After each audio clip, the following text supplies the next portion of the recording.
So I want to get you all involved in my talk today, and we're going to test out a little experiment. But in order for me to do that, I need somebody to come up here and join me on this stage. So please, can I have a volunteer? Don't all run at once. So you can come and join me up here with Ted. We can have a little cup of tea together. Anyone? Come on, you just come up straight up to the front. Whoever wants, I'm not going to pick anyone. Someone has to come up. And then there's volunteers down here to bring you up onto the stage. Oh, here's somebody.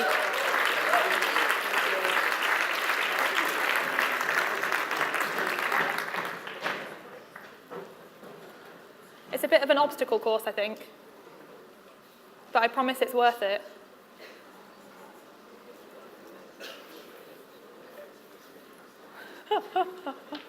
Poor person. Woo, thank you. What's your name? Ian. Ian? Yeah. Thank you so much, Ian. I have something for you. You just won £20. There you go, there you go. Thank you so much. You can go and sit back down now. Big round of applause.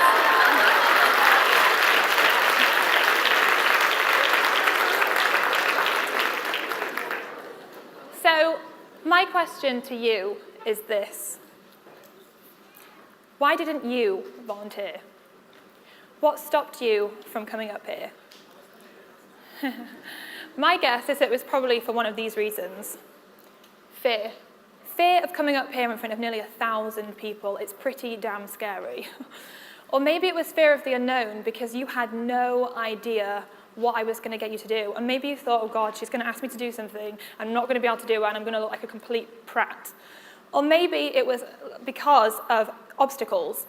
There are quite a lot of obstacles in this room. Maybe you're so far at the back and you just thought, oh my goodness, I am so far away, it's dark, there's lots of tables in my way, I'll probably fall over someone like a fool, and I just can't do it, it's too difficult, someone else will have to volunteer for me.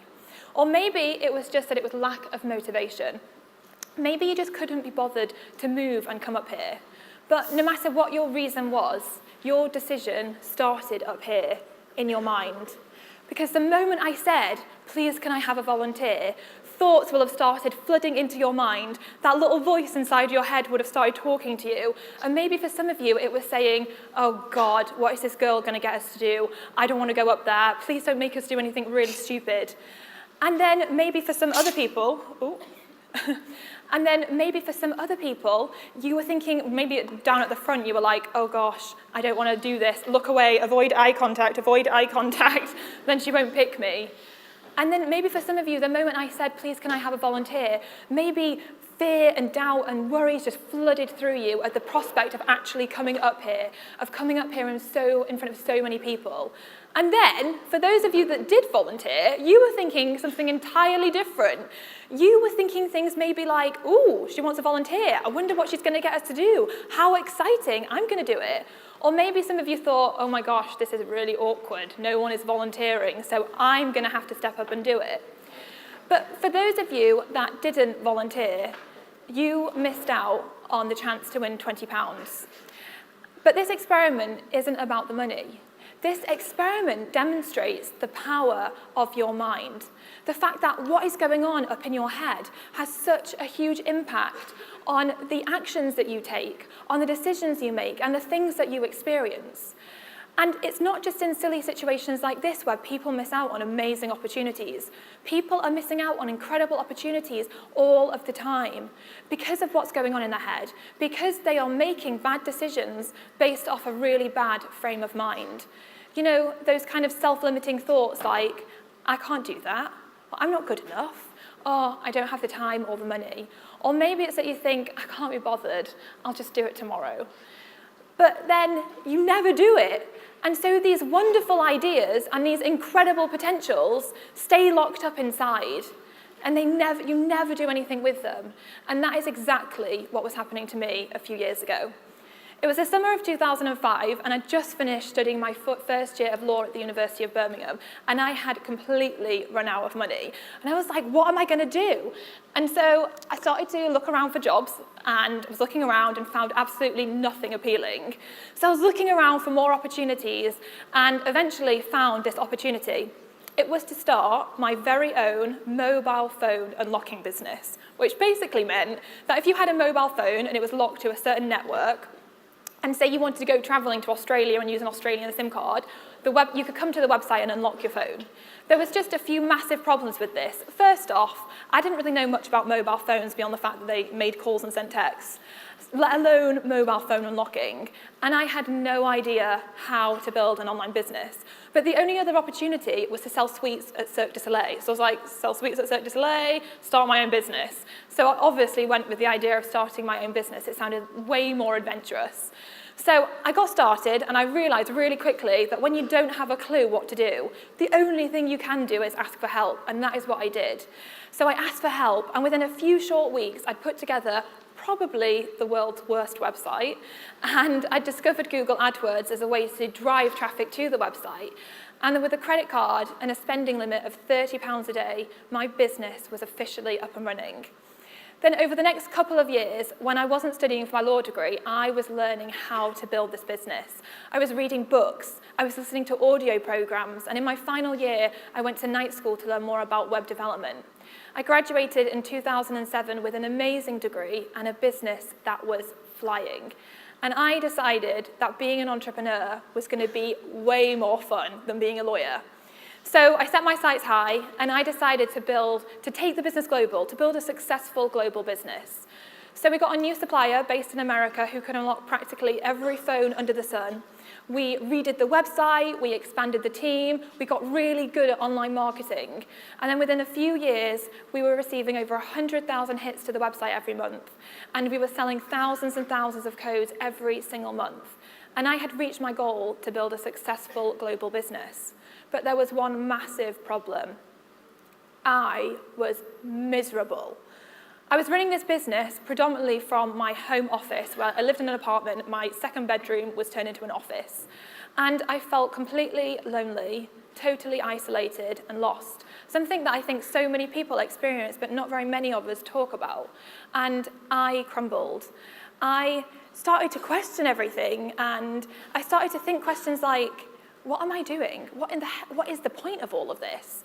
And the more I thought about those questions, the more confused I felt. And then the more confused I felt, the more these negative thoughts would cloud my mind, the more I began to doubt everything and worry about everything and just question everything.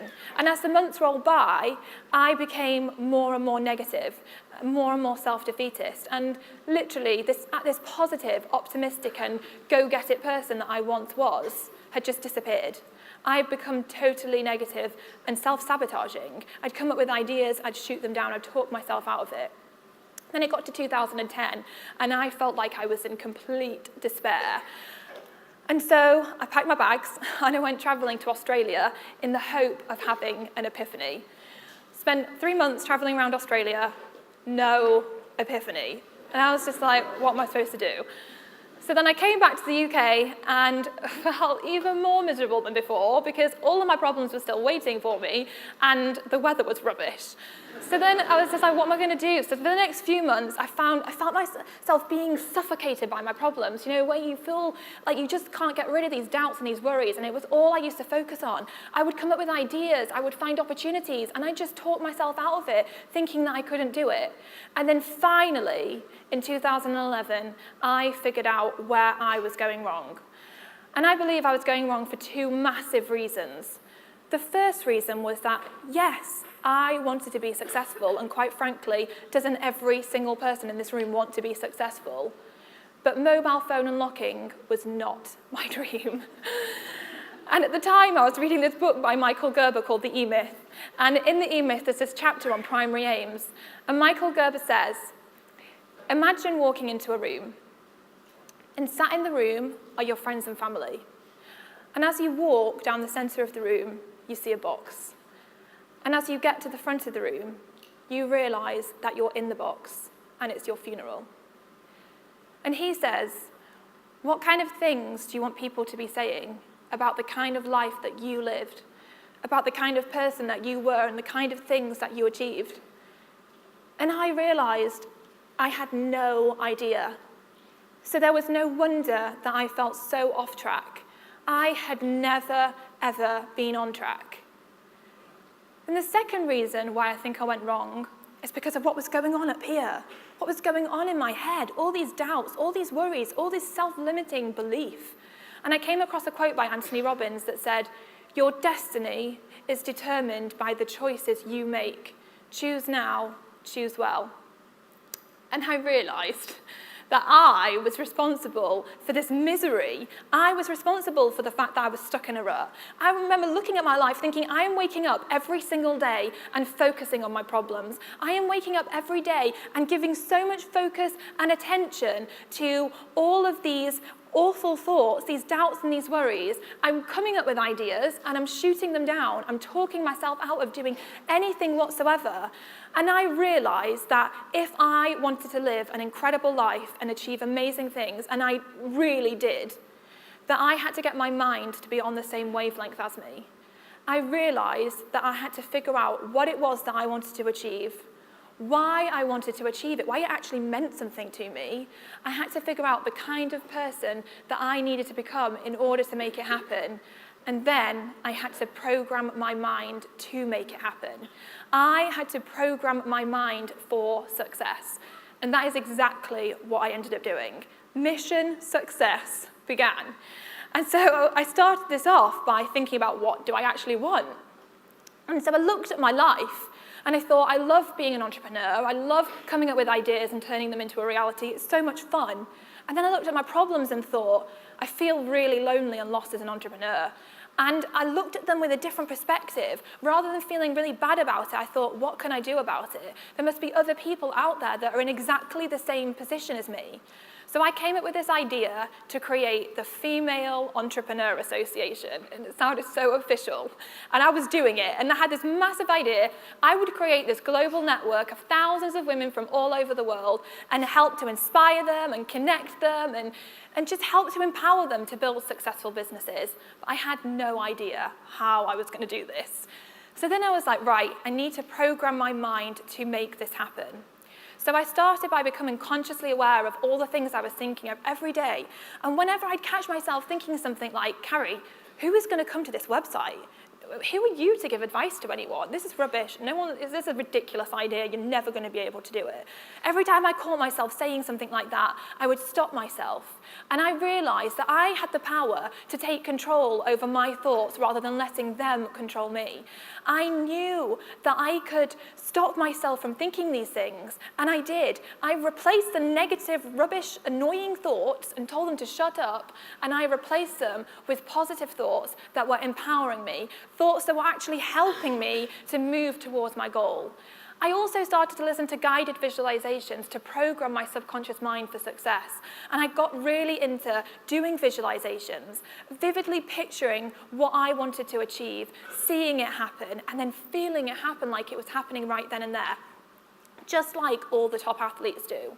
I got so clear on what I wanted to make happen. And since then, my life has totally changed. I've built one of the largest online networking groups for female entrepreneurs with over 100,000 women involved. And then I came up with this crazy idea to launch a digital magazine, which then became the fastest growing digital magazine for female entrepreneurs. And when I created it, I made this wish list in my mind of all the people I wanted on the front cover, these best-selling authors, these incredibly successful entrepreneurs. I had no idea how I would make it happen, but I was so convinced it would. I then put their faces on mock-ups of the front cover, printed them off, and stuck them on my goal board and just visualized them being on the front cover, visualized what it would feel like the moment I would send out an email to my network and I could say to them, hey everyone, this person's on the front cover this month, how exciting. I got so unbelievably clear about what I wanted to do, and when people would come up to me and say, Carrie, how are you going to make this happen? I was like, I don't know, but I'm going to make it happen. And it did happen. So then I thought to myself, well, what other crazy goals could I make happen? What else is possible? So I set more crazy goals for myself. I was like, hell, I want to go to Buckingham Palace. I want to go to the House of Lords. I want to speak at the House of Commons. And I set more crazy goals for myself. And last year, every single one of them happened.